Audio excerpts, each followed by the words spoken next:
How to tame your dragon. Raise the dragon as my daughter. Step 1. Please enjoy this amazing and epic tale from our viewer Philip. Hello again everyone.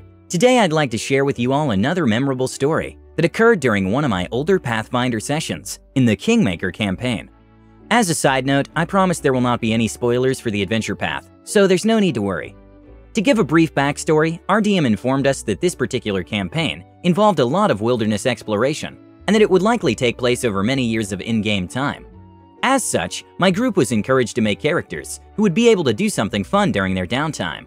So I decided to roll up a half-elf summoner of Erastil, the lawful good god of farming, hunting, and family. We were also told that we would be building our own kingdom as well, and with all that in mind, I figured it would be cool to become a farmer who raised exotic animals and sold them off for profit. After all, the forests were practically teeming with wildlife, and the idea of taming owlbears seemed like an amazing concept. Now, for those of you who don't know, the cost of raising and caring for an animal is not really that expensive. And as long as I had the necessary farmland, along with enough workers, I was basically guaranteed to turn a profit, especially since a fully trained owlbear sold for a whopping 5,000 gold. Maxing out my handle animal skill and getting the leadership feat became my top priority, and after a few good sessions of leveling up and saving gold, I was finally able to purchase a respectable plot of land for my farm. As my party continued to traverse the wilderness, I quickly began capturing as many owlbears, hippogriffs, and axebeaks that I could find, knowing that these animals were the easiest to rear and sold for a hefty amount of coin. Fast forward a few years later in in-game time, and my farm was quickly becoming one of the most profitable industries in the entire region, housing a large collection of rare and exotic, yet fully tamed animals. Needless to say, I was very happy with the way things were going, and now that my character was a high enough level, I soon began setting my sights on capturing a new type of animal, a roc, which is basically a powerful gargantuan-sized eagle that, if properly trained, sold for an incredible 10,800 gold. I figured it would make the perfect addition to my little farm, and I simply could not wait to capture one alive, or at the very least acquire some of their eggs. However, little did I know that fate had other plans in store for me instead. During one of our exploration missions into the swamplands, our party had a random encounter with an adult black dragon who was apparently attempting to defend its territory from unwanted intruders. At the time, my party consisted of a lawful evil wizard, a lawful neutral cavalier, a true neutral alchemist, and myself as a lawful good summoner. And while my allies were not exactly the most noble of heroes, none of them had any issues with killing this vile beast. Although the encounter proved to be rather difficult, our party eventually managed to slay the monster without much issue. And as luck would have it, we also rolled high enough on our knowledge checks to know that dragons typically nested in lairs, and enjoyed collecting treasure to store in said lairs. As such, our wizard quickly went to work and cast Create Treasure Map in the hopes of locating the dragon's lair and obtaining some much-needed loot. Thankfully, the lair in question ended up being only a few hours away, and we immediately wasted no time in seeking it out. However, upon arriving at our destination, and after going through what seemed like almost half a dozen traps, our party was disappointed to learn that the lair was mostly filled with dead bodies and broken equipment, with only a few jewels and gems scattered throughout the cave. Not wanting to miss out on any secret chambers, we quickly rolled our perception checks and proceeded to search the area, while our wizard took it upon himself to appraise and gather the gemstones. As it turns out, there was at least one more thing of note hidden inside the cave, as our party eventually stumbled across a group of curiously shaped rocks nestled away in the corner of the chamber. Upon closer inspection, and after making another knowledge check, we quickly learned that these rocks were actually dragon eggs, black dragon eggs to be more precise. Sadly though, most of the eggs looked as if they had been smashed or crushed from some prior event, but after taking a few moments to rummage through the nest, our party managed to discover that one of the eggs was still very much intact. This revelation immediately led us to discussing what we should do about the egg, as our cavalier quickly suggested that we should simply smash the damn thing and be done with it. Meanwhile, our wizard and alchemist both agreed that we should take the egg back with us and sell it for a profit. I, on the other hand, had another idea in mind. I can't exactly explain what compelled me to do it, but after taking a few seconds to consider my character, I realized that selling an intelligent creature into slavery did not exactly sit well with me. In addition, I also could not stomach the idea of destroying the egg, and leaving it here alone simply was not an option. Therefore, seeing as how I worshipped the god of farming, hunting, and family, I decided to take it upon myself to adopt the dragon as my own. As you can imagine, my party was not exactly thrilled by this, as they immediately pointed out that I was depriving all of them from a great deal of gold by adopting the dragon rather than selling it. In response, I offered to count the egg as my share of the loot, and even added to give each of them a free owlbear from my farm, to keep or sell as they pleased, which was a rather considerable offer, since I only had 5 fully grown owlbears left on my farm at the time. They agreed to these terms and promptly proceeded to help me transport the egg back to my home. Thankfully, after the dragon encounter, our party was given another week of downtime to manage our businesses and mingle with NPCs. As for me, I quickly decided to use my time to learn everything I could about black dragons, while delegating my farmland affairs to my cohorts and followers. I will admit, while I had previously never considered role-playing as a parent, with this or any other character before, I soon found myself very excited by the idea of becoming a father to this little black dragon. Unfortunately, after doing a bit of research, all that excitement was immediately replaced by dread, as I discovered that black dragons were perhaps the most psychotic little bastards that ever existed in the history of, well, anything. Even when compared to other chromatic dragons, which were all pretty much evil in one way or another, black dragons were particularly nasty, since they basically possessed a wicked and sadistic nature that could easily put Ted Bundy to shame. On top of that, black dragons were also incredibly violent and unreasonable, and would often inflict harm upon other creatures, simply because they could. As you can imagine, none of this was very encouraging information, and to make matters worse, the egg was due to hatch almost any day now. I realized that this was probably my DM's way of saying that raising this dragon would be a very bad idea, but to be honest, I really did not care. My mind was made up, and my course was painfully clear.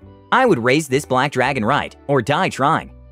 When the big day finally came, I had already prepared one of my barn houses to act as a makeshift lair, and had stocked it with a large tub of drinking water and about 30 pounds of dried fish. I figured this would be more than enough to make a good impression with my newly hatched dragon, and the barn was certainly spacious enough, not to mention more inviting when compared to that filthy corpse-ridden cave.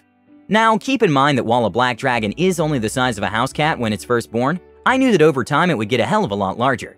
On top of that, I also realized that dragons for the most part were surprisingly very intelligent, even at birth, and I did not want to expose mine to too many people too quickly, especially given a black dragon's natural psychotic tendencies. As it turned out, that was probably a life-saving idea. When the egg started to hatch, I could barely contain my excitement, and as I watched the little creature crawl out of its shell, my character literally had to resist the urge to go over and pick it up. Thankfully, I restrained myself and waited a bit longer, so as to not frighten the poor thing with any strange or sudden movements. Eventually, though, I decided to call out to it in a low and gentle voice, and I made sure to speak in Draconic so that it could understand me as well. "Hey there, it's good to see you." In response, the dragon merely blinked at me with its cold, blood-red eyes. "Don't be afraid, I'm not going to hurt you," I said, before gently reaching out my hand to try and pet its head. As I soon discovered, trying to pet a black dragon's head was a very big no-no. The little creature quickly hissed at me before scurrying back to a corner, hissing at me again. I suppose this should not have surprised me, of course, but I figured my best option now was to roll for a diplomacy check and hope for the best. Below average roll, not a good sign. In a nutshell, I essentially told the dragon my name and asked if it was hungry. It did not answer. Instead, the little creature just sniffed the air and started wandering around the barn. Unsure of what to do next, I decided to stay in the barn for the rest of the day, hoping that my little wormling might finally decide to talk to me. No such luck, I'm afraid, and with nightfall quickly approaching, I figured I might as well get comfortable and make a bed in the hay. Oh, what a wonderful idea that was. After being asleep for about an hour, I was abruptly woken up by the refreshing sensation of a little black dragon pouncing on my face, as the damn thing apparently decided that now would be the perfect time to strike against a helpless and clearly stupid victim. It raked its claws against my eyes in a frantic attempt to blind me, but as you might have guessed, little cat-sized dragons were not exactly very strong. After rolling a quick strength check, I easily managed to pull the psychotic reptile off of me, and after taking a moment to collect myself, I immediately asked my DM if I could roll another diplomacy check and try to calm it down. In response, the dragon politely hissed at me before using its breath weapon to spray acid in my face. Now, at this point, part of me was really considering killing the little monster right then and there. After all, this thing clearly had no issue with trying to kill me, and it didn't seem interested in listening to reason either. However, I knew that if I killed it, I would be taking the easy way out, and I was not about to let myself be bested so soon. Therefore, if diplomacy would not work, I would try intimidating it instead. Now, keep in mind, I never intended my character to act as the party face, and as such, I never bothered putting points into any of my social skills. That being said, the only thing I had going for me was a high amount of charisma, so there was really no guarantee that my intimidate check would work. To my surprise though, when attempting to intimidate a pint-sized dragon, a medium-sized half-elf with a good charisma score can be a very scary thing, even with just an average roll. "Cut this crap out or I swear I will skin you alive and make a goddamn belt out of you!" I yelled in Draconic, which instantly caused the dragon to squeak in alarm before skittering away in fear to the far side of the room. Needless to say, things were not going well. Wanting to try and salvage the situation, I grabbed some dried fish and approached the dragon again, as it continued to quiver meekly in the corner, hissing and glaring at me the whole entire time. "You food!" it said suddenly, in a slightly feminine voice, although how anything can sound feminine in the draconic tongue is beyond me. "I kill you! I eat you! You no scary to me!" I will admit, seeing this little dragon threaten me while cowering in fear really did make me feel sorry for the thing. It was as if this creature could not comprehend why I was so angry with it, and it also did not seem to realize that I had only been trying to help it. In that moment, I knew that no matter what, I needed to succeed. I needed to show this dragon how to live a good and virtuous life, and I would be damned if I let anything stand in my way. I asked the DM for another diplomacy check. Now, up until this point, the dice gods had not been very kind to me, and I knew that this next check could make or break everything. And so, with all that in mind, I steeled myself as best I could and prepared to make my roll, although not before delivering one hell of a speech. "I am not your food. I am your father," I stated in a firm yet gentle tone. "I'm sorry for what I said earlier. I didn't mean to lose my temper. However, you must understand that I will not tolerate my child acting like a homicidal monster. You're better than that, even if you can't see it yet. I know that deep down you're destined for great things, and it's my hope to help guide your steps with a loving and gentle heart." Once I was finished, I tossed the dice from my hand and waited for the result, praying that I would at least roll something above a 10. As luck would have it, natural 20. The little dragon took a moment to consider my words, cocking its head to the side while studying my face. Its eyes seemed to regard me with a great degree of caution, but it no longer seemed to cower or view me as a threat. Then, after a long pause, the little wormling spoke. "I not your pet," it stated very firmly. "No, you're not my pet. You're my daughter." "I not your slave," the dragon declared hotly. "Never my slave, only my daughter," I said in response. "What does this mean?" it asked in a curious voice. "It means that we are family, and it means that I love you." After a long pause, the dragon slowly crept closer and eyed the fish in my hand, before carefully leaning in to take a cautionary bite. I knelt there in silence as I watched my dragon eat, feeling like I had just won a monumental victory. "You know, if you're gonna be my daughter, then you'll definitely need a name," I offered to her gently as I took a moment to gaze at her dark jet black scales. Now, for those of you who do not know, you can actually tell a lot about a dragon just by looking at their scales. On one hand, a good dragon's scales are bright and vibrant, while an evil dragon's scales are dull and dark, and when it comes to a chromatic dragon, their scales are almost always universally dark. Therefore, if I had any hope of leading my daughter on the good and righteous path, then I needed her scales to shine like obsidian, or onyx. "Onyxia," I said. "That will be your name." Upon hearing this, the little dragon looked up at me with its bright crimson eyes, before slowly nodding its head in obvious approval.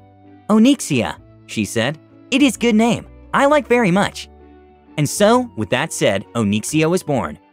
I was feeling rather pleased with myself despite my rocky start, and I was confident that things would go a lot smoother now that I had formed a proper connection with my precious little dragon. Oh, how wrong I was. After spending another day in the barn, I finally decided to give Onyxia a tour of my lands, hoping to familiarize her with the animals and staff. At first, everything seemed to be going just fine, with Onyxia following closely at my heels and listening intently to everything I said. She still refused to let me hold her, of course, which did wound me a bit, but I figured that for now, I needed to take baby steps. In the meantime, I wanted to make her feel as welcome as possible, and I knew that exposing her to other people would be the best way to go. Sadly, as I guided her around the farm, I noticed that Onyxia was acting very tense, and she would constantly hiss and growl at almost everything that moved. Bringing her around my animals quickly proved to be impossible, as most of them treated Onyxia with a mixture of fear and hostility. This did not seem to bother my dragon, of course, since despite the fact that she was only the size of a house cat, she basically approached everything with a rather fearless attitude, or in other words, a complete lack of common sense. On one occasion, I literally had to use a handle animal check to keep one of my owl bears from attacking Onyxia, who was hissing at the beast the entire time, while hiding behind my leg quivering in fear. I knew this was just a byproduct of a black dragon's psychotic nature, but even so, I decided to keep her away from my animals for now. Things did not go much better when I finally introduced Onyxia to my cohorts. She stared at them with her cold blood-red eyes, as if silently debating if she could kill them now or not. Needless to say, none of my followers felt very comfortable around her, but I urged them to do their best and treat my daughter with respect. A suggestion that I also encouraged with Onyxia as well. After finishing up with the tour, I calmly walked Onyxia back to her barn and made sure to restock it with fresh water and supplies. I knew that once my downtime was over, I'd have to go out and start adventuring once again, which meant that I would be forced to leave my dragon all by herself. Fearing that she might run away, or worse, go out and hurt someone, I briefly considered locking up the barn with Onyxia inside it. However, as soon as I suggested this idea to my DM, I immediately caught myself mid-sentence and dismissed it entirely, remembering the promise that I made to my daughter. She was not my pet, and she was not my slave. She was my precious little girl, and I would treat her as such. I knew that if I broke my promise or violated her trust, I would lose any hope of leading Onyxia on the good and righteous path, and that was simply something that I could not afford. And so, when it came time to head off at the party again, I left the barn unlocked and said my goodbyes, although not before reassuring my daughter that I would be back in a couple of days. I will admit, leaving my little dragon alone was perhaps one of the most stressful moments in the campaign thus far, but nevertheless, I felt supremely confident that I was doing the right thing. I would only be gone for a few days after all, and I was certain that when I returned, everything would be fine. Of course, as you might have guessed, this would not be the case. Now, I suppose at this point I could bore you all to death by recounting the exploits of my party's adventure, but I think I'll just skip ahead and get back to Onyxia. To sum things up though, our excursion into the wilderness proved profitable yet again, and as we continued to advance the plot of the campaign, our DM eventually gave us another break along with 2 more weeks of downtime. Surprisingly enough, we were all very eager to get back to our businesses, and I was especially excited about seeing my dragon again. However, as I arrived back on my farm, I was instantly greeted by one of my cohorts, who informed me that we were currently suffering from a very serious problem. Apparently in my absence, my little Onyxia had finally learned how to fly, and ever since doing so, she had basically been on an unstoppable rampage. She had terrorized the staff and caused chaos wherever she went, and this all eventually culminated in Onyxia torturing and killing one of my owlbears by flying overhead and spraying acid at the beast until it inevitably dropped dead, succumbing to its wounds. My cohort went on to explain that it took Onyxia almost 30 minutes to kill the poor creature, and that she did not even bother to eat it at the end. In other words, she had just killed it for fun. I was furious and devastated at the same time, and to make matters worse, the owlbear that she killed had been one of my mated pairs. For those of you who do not know, when an owlbear finds a partner, they essentially mate for life, and they certainly do not take the death of their partners lightly. Knowing this information, I immediately asked my cohort to show me where the owlbear was, and as we approached the location where this tragedy took place, I soon began to hear the distinct sound of another grown owlbear crying out in grief. When we finally arrived, I saw that the fallen owlbear's body was covered with burn marks, and as it quietly laid still and lifeless upon the ground, its mate slowly circled its body and howled toward the stars. Every now and then, the living owlbear desperately tried tapping on its mate's body to try and get it to move, and each time it remained still, the owlbear simply wailed in pain before repeating the process again. "Where is my daughter?" I asked. Fury raged in my voice, to which my cohort promptly pointed me straight towards the barn. I wasted no time in heading in that direction, and when I finally opened the doors and stepped inside, my eyes were instantly greeted by another horrifying sight. The barn was in a sorry state from when I had last left it, with numerous scratch marks lining the walls and several wooden beams sporting freshly made acid burns. In addition, the corpses of numerous half-eaten animals, rabbits, and other small vermin decorated the ground in a sickly display. Onyxia stood by the water trough, completely covered in blood, and was currently in the process of making holes in the wood. "Onyxia, come here this instant!" I commanded. The dragon calmly glared at me with a rather annoyed stare before moving away from the water trough and coming to stand beside me. "Why, Onyxia? Why did you do it?" "Do what?" the dragon asked, obviously confused. "The owlbear. Why did you kill that owlbear? I know that you did not need it for food." "I am dragon," she explained, as if that statement answered everything. "I do not need a reason to kill. I was just having fun." In that moment, it suddenly dawned on me that Onyxia had no idea what right and wrong truly meant. From her point of view, being a dragon basically allowed her to do whatever she wanted, and her natural urges constantly drove her to committing evil and violent acts. I knew that if this continued, there would be no way for me to change her current state of mind, and as such, I resolved to try and teach my daughter a lesson in humility. "Come with me," I said, before leading her out of the barn and heading back towards the dead owlbear. As we approached the scene again, its mate was still wailing and howling out in grief, which did not seem to bother Onyxia in the slightest. "Why we here?" my daughter asked impatiently. "I want you to see this," I said. "I want you to witness the tragedy that you caused." "So what? I killed it. It made me feel strong," Onyxia declared proudly. "Do you still feel strong now?" I asked, giving my daughter an incredulous look. She considered this for a moment but did not answer right away, as the owlbear let out another long and anguished screech. "That one is very noisy. I go kill it now," Onyxia said, as I noticed that she purposely tried avoiding my question. "You will do no such thing," I said in response, which immediately caused my DM to ask for a diplomacy check. As luck would have it, I rolled a 16, and Onyxia stayed put, listening to the horrid sounds of the broken-hearted owlbear, grieving over its mate. "This is not something to be proud of, my daughter," I calmly explained. "Causing pain to others is not a sign of strength. You've acted dishonorably and brought shame upon us both, and it's because of your actions that you've wounded me as well." For a long time, Onyxia said nothing as she gazed at the owlbear, listening to its mate wail away in pain. She still seemed indifferent to the misery that she had caused, but after waiting in silence for a little over a minute, I noticed that her body was starting to shake and shiver with rage. I do not like this," she said suddenly, as her tail began to twitch in obvious annoyance. "Make it stop! I do not like! Make the noises stop!" Again, the owlbear howled and pawed at its dead mate. "Why? Why you do this? Why you make me look at this?" she asked before turning her head to gaze at me with dark, accusing eyes. "I was proud. I felt good. But now I no feel good at all. I hate you. You trick me. You take away my fun." Her words cut deeply, but I did not let it show. And before I could manage to give a response, Onyxia suddenly turned and ran back towards the barn. I followed behind her slowly, wanting to give her a little space. Yet when I finally arrived back at the barn, the little dragon was in the process of rampaging once again. She was scratching at the walls and hissing at the air, while scurrying about in the room in obvious distress. "I hate you! I hate you! I hate you!" she screamed. I stood there waiting patiently and never saying a word. When she finally calmed down, I told Onyxia that tomorrow I would help her clean up the barn, for I would not tolerate my daughter living in her lair with a bunch of half-eaten corpses. She did not bother answering me, but she did not refuse me either. Yet when I offered to give her a bath to try and clean her up, Onyxia purposefully moved away and started shaking her head. "You're covered in blood," I pointed out. "Let me give you a bath." "I do not need one," she started to say, but when she noticed my disapproving stare, she finally relented. "I do it myself." After that, I decided to devote the rest of my downtime to teaching my little dragon about right and wrong. Although admittedly, we did not exactly make very much progress. I could tell that the lessons did not really interest her. But on the plus side, I no longer had any issues with Onyxia killing the animals or harassing my staff. Instead, she basically treated everyone with a cold indifference, sneering at my followers while avoiding the livestock. She still possessed a terrible temper and treated everyone aside from me like ants, but at least she was not disrupting our work or causing any more harm. In addition, after cleaning up and fixing the barn, Onyxia actually began taking good care of her lair, as she purposefully avoided scratching it up, while at the same time making sure to dispose of corpses and bones properly. However, this certainly did not stop her from taking her anger out on trees, as she quickly made a habit of scratching and tearing up a lot of the surrounding plant life. Realizing that I needed to help her blow off some steam, I decided to take my daughter out hunting with me.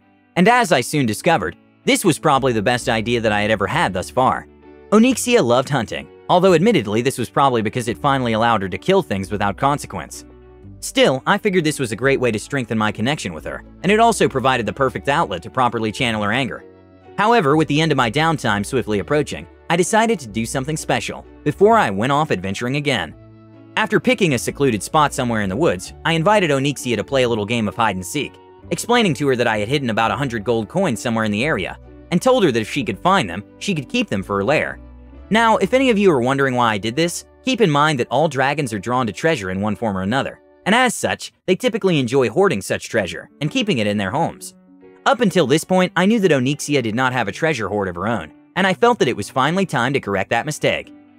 Needless to say, my little black dragon greatly enjoyed the game, and as we made our way back to the barn with her 100 gold coins in tow, I explained to her that from now on, those coins belong to her. "I will never steal from you," I reassured her softly. "Whatever treasures you collect belong to you alone. All I ask is that you do not go around stealing or obtaining treasures through treachery. For I promise that wealth acquired in such a way will only tarnish the value of both your collection and yourself."